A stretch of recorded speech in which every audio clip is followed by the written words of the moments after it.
श्रोते हो, आपल्या आजच्या शोमध्ये सुद्धा आपल्या जगभरातल्या मान्यवर साहित्यिकांनी खूप भरभरून असं जे आहे ते लिहिलेलं आहे. प्रेमाबद्दल लिहिलेलं आहे, नात्याबद्दल लिहिलेलं आहे, साथ देण्याबद्दल लिहिलेलं आहे आणि अगदी पासून ते विरहापर्यंतचे सर्वच्या सर्व जे भाव आहेत ते आज आपण ऐकलेत श्रोते हो. आणि श्रोते हो, खरं म्हणजे काय असतं नेमकं नातं? कारण नात्यामध्ये आपण पाहिलं असेल की काही नाती रक्ताची असतात, काही नाती मांडलेली असतात, काही नाती जुळलेली असतात. मला असं वाटतं श्रोते हो की आपली पद, प्रतिष्ठा, पैसा, अडका, गाडी, बंगला ह्या सर्वांच्या बाहेर डोकावून जेव्हा आपण एखाद्या व्यक्तीशी बोलतो तर मला असं वाटतं की तेच नातं जे आहे ते कम्फर्टेबल होतं. तेच नातं जे आहे ते समोरच्या व्यक्तीलासुद्धा निभावायला खूप छान वाटतं. आणि श्रोते हो, बऱ्याच वेळा आपण खूप मोठ्या पदावर असतो, बऱ्याच वेळा आपण खूप श्रीमंत असतो, परंतु जेव्हा आपण घरात आणि घराबाहेर पडतो त्यावेळी आपण समोरच्या व्यक्तीशी काय बोलतो, समोरच्या व्यक्तीला आपण कसं सामोरं जातो, आपला त्या व्यक्तीकडं पाहण्याचा काय दृष्टिकोन आहे, आपला ॲप्रोच काय आहे, ह्याच्यावर आपली जी प्रतिमा आहे, आपलं जी आयडेंटिटी आहे ती ठरत असते श्रोते हो. कारण आपल्याला माहीत आहे की या जगामध्ये आपल्या समोर, आपल्या तोंडावर गोड बोलणारी प्रत्येक व्यक्ती आहे, परंतु मला असं वाटतं श्रोते हो की माणसानं असं जगावं की आपल्या अस्तित्वाचा सुगंध जो आहे तो आपल्या नंतरसुद्धा दरवळावा. आणि जेव्हा आपण एखाद्याशी 2च शब्द बोललो तर त्या व्यक्तीनं आपली आयुष्यभरासाठी ओळख ठेवावी. आणि श्रोते हो, माणूस हा प्रेमाचा भुकेला आहे, त्याला प्रेमाशिवाय काहीच लागत नाही. जेव्हा तुम्ही रस्त्याने एखाद्या ठिकाणाहून जात असता, तुम्हाला एखादी व्यक्ती दिसते, ती संकटात आहे, ती अडचणीत आहे, तिला मदतीची गरज आहे. एखादी विक्रेता व्यक्ती भेटते की जिच्यापाशी सकाळपासून एकही ग्राहक आलेला नाही. त्यावेळी जेव्हा तुम्ही त्या व्यक्तीला जाऊन बोलता, तुला काय अडचण आहे म्हणून विचारता, तुझा प्रॉब्लेम काय आहे म्हणून विचारता आणि त्याला 2 धीराचे शब्द सांगता. एवढंच नाही तर त्या विक्रेत्यापाशी तुम्ही जाता आणि तुम्ही त्या विक्रेत्यापासून तुम्हाला गरज नसतानासुद्धा 10-20 रुपयाची वस्तू जेव्हा खरेदी करता, ते नातं म्हणजे अंतरातून आलेलं नातं असतं. कारण बऱ्याच वेळा प्रत्येकजण हा विचार करतो की समोरच्या व्यक्तीशी बोलताना की मला या व्यक्तीकडून काय मिळेल. जेव्हा प्रत्येकाने मी या व्यक्तीसाठी काय करू शकतो, मी या व्यक्तीसाठी काय देऊ शकतो असा विचार करायला सुरुवात केली तर मला असं वाटतं श्रोते हो की नात्यांची जी वीण आहे ती गुंफली जाईल, ती गुंफत जाईल आणि ते प्रत्येक नातं आपल्याला कुठं ना कुठं आपल्या संकटाच्या काळामध्ये जे आहे ते कामी येत असतं. आणि जे प्रेमाची नाते असतात त्या प्रेमाच्या नात्यामध्ये अनोळखी लोकांचा बंध जो आहे तो जुळतो, संवाद वाढतो, प्रेम वाढतं, अनाभाका जीवनभर चालण्याच्या घेतल्या जातात आणि नंतर विरहाच्या खाईमध्ये एकमेकांना लोटून एकमेक निघून जातात. आणि त्यानंतरचा जो खडतर प्रवास असतो तो अक्षरशः जीवघेणा असतो. म्हणून मी सर्व श्रोत्यांना या आजच्या शोच्या निमित्तानं एक विनंती करेन की आयुष्यामध्ये असं जगा की तुमच्यामुळं कोणी दुःखी होणार नाही. आणि आयुष्यामध्ये तुम्ही स्वतःला असं बनवा की कोणाच्या काहीही बोलण्याने तुम्ही दुःखी होणार नाहीत.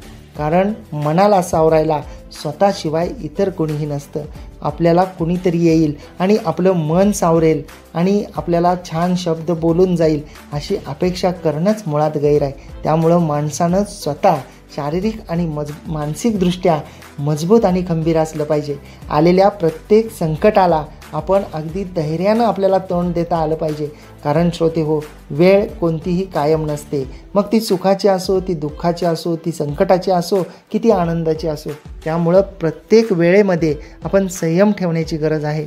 मला असं वाटतं श्रोते हो की प्रत्येक नात्याला आपल्या अस्तित्वाचा परिस्पर्श झाला पाहिजे आणि ते नातं उजळलं पाहिजे. कारण जेव्हा आपण स्वतःपासून सुरुवात करू तर मला असं वाटतं की प्रत्येक गोष्ट जी आहे ही सकारात्मकच घडत जाईल. आणि श्रोते हो, आपण आपल्या आजच्या शोमधल्या पुढच्या एका सुंदर कवितेकडे वळूया. आणि ती सुंदर अशी कविता आपल्याला पाठवलेली आहे सौ शिल्पा बळीराम चिद्रवार मॅडम. सौ शिल्पा बळीराम चिद्रवार मॅडम, बडोदा, गुजरात येथून मॅडम लिहित आहेत की आकाशात झेप घेऊ आपण दोघे पाखरे, आकाशात झेप घेऊ आपण दोघे पाखरे, तुझी माझी साथ राहील चंद्र ताऱ्यासारखे, तुझी माझी साथ राहील चंद्र ताऱ्यासारखे, अलगद पाऊस होऊन पडशील, अलगद पाऊस होऊन पडशील, जमीन होऊन मी तुला सांभाळे. वा, अलगद पाऊस होऊन पडशील, जमीन होऊन मी तुला सांभाळे, तुझी माझी साथ जणू नदी एकरूपी सागरी, तुझी माझी साथ जणू नदी एकरूपी सागरी. तर खूपच भावस्पर्शी असे भाव जे आहेत ते मॅडमच्या या रचनेमध्ये होते की आपण दोघं आकाशामध्ये मिळून झेप घेऊ आणि चंद्र आणि ताऱ्यांसारखी आपली साथ राहील आणि पाऊस होऊन पडशील तेव्हा जमीन होऊन मी तुला सांभाळीन, अशी अप्रतिम अशी उपमा मॅडमच्या या सुंदर अशा कवितेमध्ये होती श्रोते हो. आणि या सुंदर अशा कवितेनंतर आपण आपल्या पुढच्या कवितेकडे वळूया. प्राध्यापिका डॉक्टर अनघा सोनखासकर मॅडम, प्राध्यापिका डॉक्टर अनघा सोनखासकर मॅडम, अकोट जिल्हा अकोला येथून भेट तळ्याकाठी या शीर्षकाखाली मॅडम लिहित आहेत की क्षणभासे मंतरलेले रुपेरी थर अंथरलेले. वा, क्षणभासे मंतरलेले रुपेरी थर अंथरलेले, भेटती तळ्याकाठी तो फक्त तिच्यासाठी. गडद होता संधी छाया, गडद होता संधी छाया, क्षण तेही खुणावती, गडद होता संधी छाया, क्षण तेही खुणावती, हृदयी उसळे माया निवांत भासे तोवती, हृदयी उसळे माया निवांत भासे तोवती, निवांत भासे तोवती. वा, तर तळ्याकाठची जी भेट आहे त्या तळ्याकाठच्या भेटीला खूपच अप्रतिम आणि सुंदररित्या मॅडमनी शब्दबद्ध केलेलं होतं. आणि प्रेमाची नाती या शीर्षकाखालील पुढच्या एका सुंदर कवितेकडे आपण वळूयात. आणि ती सुंदर अशी कविता आपल्याला पाठवलेली आहे डॉक्टर सुधीर निखारे सरांनी, बालेवाडी पुणे येथून. डॉक्टर सुधीर निखारे सर बालेवाडी पुणे येथून लिहित आहेत की असावी साथ दोघांची जीवनात घट्ट टिकावी प्रेमाची नाती, असावी साथ दोघांची जीवनात घट्ट टिकावी प्रेमाची नाती, निर्मल स्वच्छ भावी आयुष्य कधी नसावे वादळ भविष्यात. वा, निर्मल स्वच्छ भावी आयुष्य कधी नसावे वादळ भविष्यात, आनंदी राहावे निरंतर जीवन सुखदुःखातही असावा हात, आनंदी राहावे निरंतर सुखदुःखातही असावा हात, अशीच मिळावी ही कायमची साथ, आम्ही कमी पडू नये कर्तव्यात, अशीच मिळावी ही कायमची साथ, आम्ही कमी पडू नये कर्तव्यात, आम्ही कमी पडू नये कर्तव्यात. तर खूपच अप्रतिम आणि सुंदर अशा प्रेमाच्या नात्यामधली दोघांची जी साथ आहे ती आपण टिकवून ठेवूया आणि कर्तव्यात आपण दोघेही कसूर न करता पुढे पुढे चालूया, असा सुंदर असा जो संदेश आहे तो सुंदर संदेश आणि अप्रतिम असे भाव सरांच्या या रचनेमध्ये होते. आणि श्रोते हो, याबरोबर उत्तरे प्रश्नांची या शीर्षकाखालील पुढच्या एका सुंदर कवितेकडे आपण वळूया. आणि ती सुंदर अशी कविता आपल्याला पाठवलेली आहे एंजल पल या नावाने मॅडम लिहितात. पल्लवी राठोड मॅडम, पल्लवी राठोड मॅडम यांनी हरडफ तालुका माहूर जिल्हा नांदेड इथून लिहिले. उत्तरे प्रश्नांची या शीर्षकाखाली की काही प्रश्नांची उत्तरे हवीशी वाटतात तर काही प्रश्नांची उत्तरे नकोशी वाटतात. वा, काही प्रश्नांची उत्तरे हवीशी वाटतात तर काही प्रश्नांची उत्तरे नकोशी वाटतात, काही प्रश्नांची उत्तरे नसतात, काही प्रश्नांची उत्तरे नसतात तर काही प्रश्नांची उत्तर द्यायची नसतात, काही प्रश्नांची उत्तर द्यायची नसतात, तर कधी कधी अनुत्तरित प्रश्नच मोहक वाटतात, तर कधी कधी अनुत्तरित प्रश्नच मोहक वाटतात. वा, आणि श्रोते हो, जसं की मॅडमने म्हटलं आहे की काही प्रश्न असे असतात ज्याची उत्तरे आपल्याला न कळलेलीच बरी असतात आणि काही प्रश्नांना तर अगदी आपण काळावर सोडून दिलेलं कधीही योग्य असतं. खूप वेळा आपल्याला माहीत असतं आपल्या मनामध्ये अनेक शंका कुशंका असतात, अनेक प्रश्न आपल्या मनामध्ये तयार होत असतात आणि आपण त्या प्रश्नांची उत्तरं ही समोरच्या व्यक्तीकडून अपेक्षा करत असतो आणि समोरच्या व्यक्तीला त्या प्रश्नांची उत्तरं द्यायची नसतात. कदाचित त्या दिलेल्या उत्तरांमुळे नाती तुटण्याचा सुद्धा धोका असतो, त्यामुळं सुद्धा समोरची व्यक्ती मौन पाळून राहत असेल. आणि मला असं वाटतं श्रोते हो की माणसाने प्रश्न आणि उत्तरांचा विचारांमध्ये गुंता करून आयुष्य जगण्यापेक्षा प्रत्येक क्षणांमध्ये आयुष्य आहे असं समजून जर जगलं तर निश्चितपणे आयुष्य हे खूप आनंदी आणि उत्साही असं जगल्यासारखं होईल श्रोते हो. आणि बऱ्याच वेळा आपण स्वतःच्याच मनामध्ये अनेक प्रश्न उपस्थित करीत असतो. स्वतःच्याच मनामध्ये झालेला आपण निर्माण केलेला, आपण कोणतंही कारण नसताना मनामध्ये निर्माण केलेला जो गुंता आहे, जे प्रश्न आहेत त्याची उत्तरं आपण इतरांकडून शोधण्याचा प्रयत्न करतो. आणि जेव्हा समोरच्या व्यक्तीकडं त्या प्रश्नांबद्दल माहिती नसल्यामुळं ते प्रश्न हे अधांतरी मोगम आणि अगदी बिनबुडाचे असल्यामुळं त्या समोरच्या व्यक्तीकडं त्याची उत्तरं नसतात आणि तुला माझ्या प्रश्नांची उत्तरं द्यायची नाहीत असं म्हणून नंतर नात्यांमध्ये जे आहे श्रोते हो ते वादविवाद सुरू होतात. त्यामुळं जसं की मॅडमनी म्हटलं आहे की काही प्रश्नांची उत्तरं हवीशी वाटतात, काहींची नकोशी वाटतात, काही प्रश्नांची उत्तरं द्यायचीच नसतात आणि जे अणुत्तरित प्रश्न असतात ते जास्त मोहक वाटतात. कारण काही गोष्टी या बोलून मन दुखावण्यापेक्षा काही गोष्टी या न बोललेल्याच कधीही बऱ्या असतात.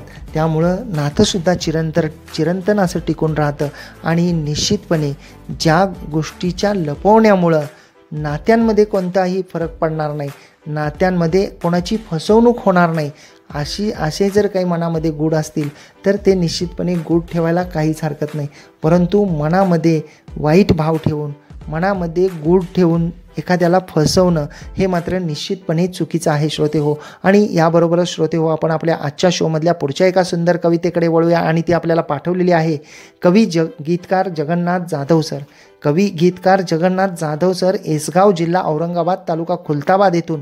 आणि सरांनी त्यांच्या प्रीत तुझ्यावर या शीर्षकाखालील रचनेमध्ये लिहिले की भेट तुझी माझी राणी भावमनी ते दाटले, भेट तुझी माझी राणी भावमनी ते दाटले, बोल अंतरीचे फुटले भाव नैनी दाटले, बोल अंतरीचे फुटले भाव नैनी दाटले, निसर्ग रमणीय तो शुभोवती वसुंधरा, निसर्ग रमणीय तो शुभोवती वसुंधरा, नदी हासे खळखळा प्रीतीचा वाहतो झरा, निसर्ग रमणीय तो शुभोवती वसुंधरा, नदी हासे खळखळा प्रीतीचा वाहतो झरा, साऱ्या स्वप्नांचा माझ्या आहे तूच खरा रंग, साऱ्या स्वप्नांचा माझ्या तूच खरा रंग, सात जन्माच्या ग फेरा, सात जन्माच्या ग फेरा, भाळी बांधीन बाशिंग. सर पुढं असं लिहित आहेत की खाऊन आणा माका साऱ्या, खाऊन आणा माका साऱ्या, सारा संसार फुलला, खाऊन आणा माका साऱ्या, सारा संसार फुलला, दिन रातीच्या शिवरात पेला अमृताचा पाजला, पेला अमृताचा पाजला. वाह, तर खूपच अप्रतिम आणि सुंदर असे प्रीत तुझ्यावर या शीर्षकाखालील भाव सरांच्या या अप्रतिम आणि सुंदर अशा रचनेमध्ये होते श्रोते हो. आणि श्रोते हो तुम्हाला माहीत आहे की जेव्हा एकमेकांवर प्रेम करत असतात त्यावेळी एकमेकांना ते खूप जपत असतात आणि समोरची व्यक्ती आपल्याला जपत आहे, आपण त्याचा सन्मान केला पाहिजे. आणि श्रोते हो आपल्याला आजच्या शोमध्ये सुद्धा आपल्या जगभरातल्या मान्यवरांनी प्रेम या विषयावर, विरह या विषयावर, भेट या विषयावर, साथ या विषयावर भरभरून असं लिहिलं. आणि तुम्ही सर्व श्रोत्यांनी सुद्धा आपल्या आजच्या या शोचा जो आहे तो आनंद घेतला. आणि जे नवीन मान्यवर श्रोते आहेत, जे हा शो ऐकत आहेत आणि जे लिहित आहेत त्यांनासुद्धा रेडिओ पुणेरी आवाज 107.8 FM हा खेळ शब्दांचा या शोमध्ये लिहिण्यासाठी आमंत्रित करीत आहे. आणि त्यासाठी तुम्ही माझ्या व्हॉट्सअप नंबरवर म्हणजेच 9822 45 39 45, मी नंबर पुन्हा रिपीट करतो आहे 9822 45 39 45 या क्रमांकावर तुम्हीसुद्धा दर रविवारच्या विषयाच्या अनुषंगानेची जी कविता आहे, चारोळी आहे ती तुम्ही पाठवू शकता. आणि निश्चितपणे श्रोते हो आजपर्यंतचा आपल्या या शोचा जो प्रवास आहे तो निश्चितपणे तुम्ही सर्व श्रोते आणि जगभरातील मान्यवर यांच्या प्रेमामुळेच आहे. आणि श्रोते हो आजसुद्धा सर्व आपल्या जगभरातल्या मान्यवरांच्या सुंदर सुंदर कविता आणि चारोळ्या सादर करताना अक्षरशः देहभान हरपून गेलं.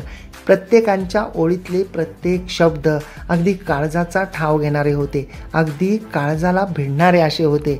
प्रेमाच्या सुंदर सुंदर कवितांमधून आपल्या जगभरातल्या साहित्यिक मान्यवरांनी नात्यांचं महत्त्व सांगितलं, नाती कशी जपावी याचं महत्त्व सांगितलं, ओढ म्हणजे काय असते हे सांगितलं. शांत सागरी किनाऱ्यावर जेव्हा दोन प्रेमी जातात तेव्हा त्यांच्यातला जो संवाद आहे त्या संवादाचं चित्रण डोळ्यासमोर जसंच्या तसं उभं केलं.